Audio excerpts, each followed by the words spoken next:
76 वर्षांपूर्वी 1950 मध्ये आपण केवळ एक स्वतंत्र राष्ट्र नव्हतो, तर आपण एक लोकशाही प्रजासत्ताक म्हणून जगाच्या नकाशावर उभे राहिलो. प्रजासत्ताक म्हणजे जिथे प्रजेची म्हणजे सामान्य माणसाची सत्ता असते. अशा प्रत्येक सामान्य माणसाचा जगण्याचा अधिकार आपले संविधानच आहे. असे गौरवोद्गार राज्याचे आरोग्य व कुटुंब कल्याण मंत्री तथा पालकमंत्री प्रकाश आंबेडकर यांनी काढले. त्यांच्या हस्ते कोल्हापूरमधील मुख्य प्रजासत्ताक दिनाचा समारंभ पोलीस परेड क्रीडांगणावर पार पडला. यावेळी त्यांनी देश, स्वातंत्र्य, लोकशाही आणि संविधान याबाबत योगदान दिलेल्या महापुरुषांच्या कार्याचा गौरव करत आदरांजली वाहिली. समारंभ प्रसंगी प्रथम संविधानाच्या उद्देशिकेचे सामूहिक वाचन करण्यात आले.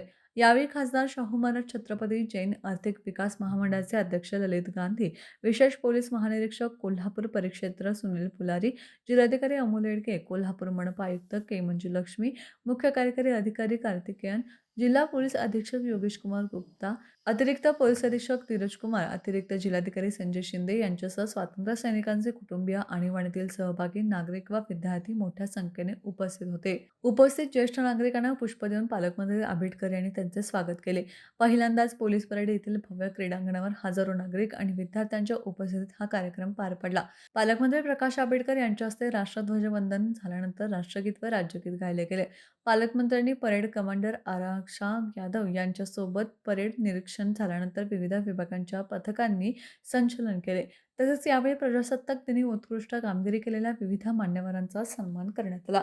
उशाराचे हायस्कूलच्या विद्यार्थ्यांनी गोंधळ गीत सादर करून विविध शाळेतील 2000 विद्यार्थ्यांनी देशभक्तीपर संगीतमय कवियतमधून उपस्थितांमध्ये राष्ट्रभावना जागृत केली. या समारंभात जिल्हावासियांना उद्देशून जिल्ह्याचे पालकमंत्री प्रकाश आंबेडकर यांनी भाषण केले. आपल्या शुभेच्छा संदेशात व भाषणात पालकमंत्री आंबेडकर म्हणाले, आपल्या महाराष्ट्राच्या मातेने देशाला नेहमीच दिशा दिली आहे. छत्रपती शिवाजी महाराजांनी रयतेचे राज्य ही संकल्पना मांडली, जी आजच्या लोकशाहीचा मूळ आधार आहे. शिस्त, समर्पण आणि राष्ट्रप्रेम हे गुण अंगी बाळगून आपल्याला देशाला विश्वगुरू बनवायचे आहे. यासाठी योगदान देण्याचे आवाहनही त्यांनी यावेळी केले.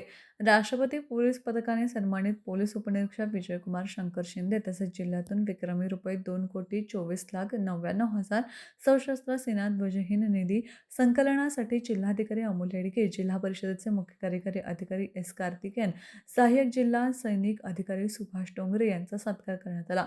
या कार्यक्रमाचे सूत्रसंचालन संजय सोनार व विद्या पाटील यांनी केले, तर आभारी निवासी उपजिल्हाधिकारी गजानन गुरव यांनी केले.